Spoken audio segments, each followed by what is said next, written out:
ته د کابل نه مخامخ شوی وای زه په ترخم کې مخامخ ولاړه یمه لاړې بنګړي والې. ملګرو دغه ټپې او ډېرې غمجنې ټپې لیلا خان چې کومې وکړې تاسو ته به یاده وي دا وخت ډېرې زیاتې شیر کېږي په سوشل میډیا باندې او پکې ویلی کېږي چې راشد خان چې دی هغه ورسره ډېره غټه دوکه وکړه.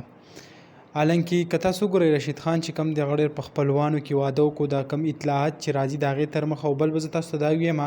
لکه زیاتتر په سوشل میډیا ویلی کېږي چې آیا کوم واده چې دی هغه په دوبۍ په دې کې نو په دوبۍ په څه کې نه دی شوی. په تېر شوي ویډیو کې ما تاسو سره د هغې کوم انټرویو چې د هغه شیر کړی و هغې چې کوم واده کړی دی نو هغه هم په افغانستان کې کړی دی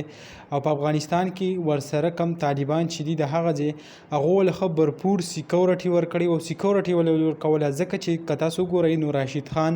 د افغانستان یو ډیر ښه پلیر دی کم کرکټ کې که د هغې کم یو نوم دی نو په هغه نسبت سره چې کم دی افغانستان کې ول طالبانو ښه سیکورټي ورکړی و او ښه داسې پرامنه طریقې سره چې کم واده هغه سره انجام ته ورسېدو. حالانکه اوس په سوشل میډیا مختلف قسم خلک هغه خبرې کوي بل به زه تاسو ته دا ویم چې واده چې کم دی هغه باندې هم ډېره زیاته خرچه وکړه کم که تاسو کور یا څه شادي حالي هوټلي وګورئ هغه د نه علاوه نور د ګاډو یا د میلمنو دپاره کوم سیسټم چې ارینج شوی نو ډېره زیاته یو غټه خرچه یې پرې کړې وه. نو دغه کوم معلوماتو دغه ویډیو ما غوښته چې هغه زه تاسو سره شریک کړم. انشاءالله بل ویډیو کې ملاویږو. الله حافظ.